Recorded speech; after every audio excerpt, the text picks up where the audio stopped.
everyone.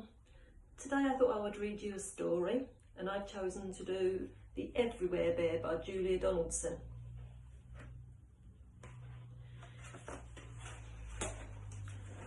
With her blue pointy shoes and her hair in a bun, Mrs McAllister teaches Class 1.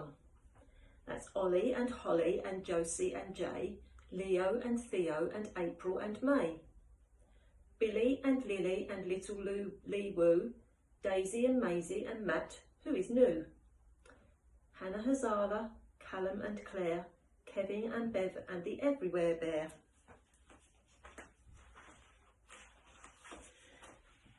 The Everywhere Bear has a home on a shelf, but he doesn't spend very much time by himself, for each boy and girl in the class is a friend, and he goes home with one of them every weekend. On Mondays, they carry him back to Class 1 and tell all the others the things that he's done. He has bus rides with April and horse rides with May. He eats burgers with Billy and jelly with Jay. With Lee Woo, he's a pirate, with Kevin, a king. And Callum and Claire push him high on the swing. He bounces with Bev and does handstands with Holly. He likes playing football with Maisie and Ollie. He always makes dens when he goes home with Daisy. At Lily's, they let him be lovely and lazy. With Leo and Theo, he tinkles a tune. With Hannah Hazala, he goes to the moon. With Josie, he whizzes about in a chair.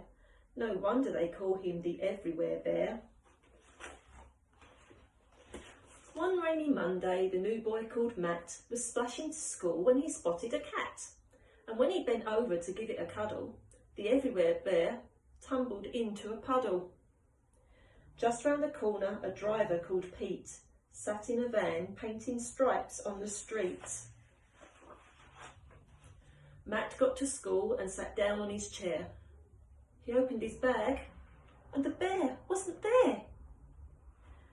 Nobody knew that the poor little fellow, just like the street, had been painted bright yellow.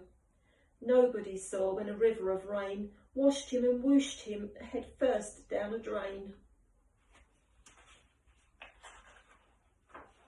And no one was there when the bear with the stripe, dirty and dizzy, splashed out of the pipe.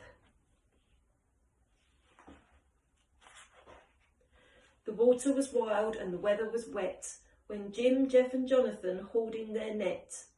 Waves rocked the bottom of the boat and a storm filled the air. None of them noticed the Everywhere Bear. Can you see him?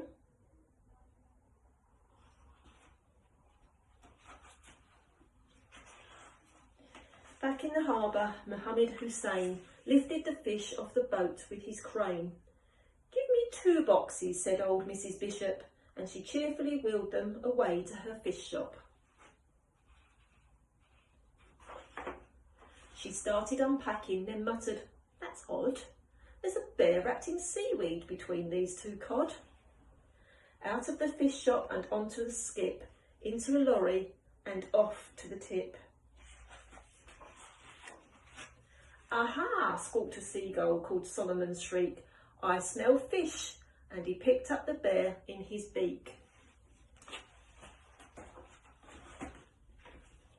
They flew over treetops and over the town, and the bear saw his school when he dared to look down. Then Solomon perched on the roof of a shop. "This isn't a fish," and he let the bear drop.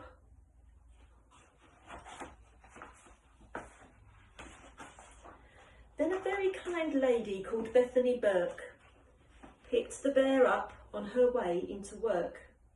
Each Friday morning, Class 1 pays a visit to one of their favourite places. Where is it? Any ideas? Let's see. The library. Jay finds a book about stars. Josie finds one about buses and cars.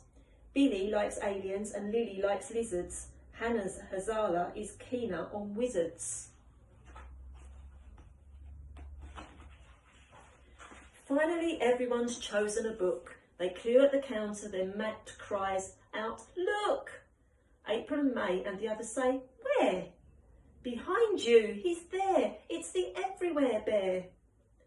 Then they carry him happily home to class 1, saying, "Where have you been, Bear, and what have you done?" The bear never talks, but he smiles to himself and thinks as he settles back down on his shelf. "I've been in a puddle, I've been down a drain, I've been in a boat and I've been in a crane. I've been in a shop and I've been on a skip. I've been on a lorry and I've been on a tip. I've been in a beak and I've been in the air. No wonder they call me the Everywhere Bear." And that's the end. What I'd like you to think about is your favourite bear that you take everywhere with you. How about if you dropped him one day, where do you think that your bear would turn up? Think of all the places that he could go. Have a think, perhaps write some of those ideas.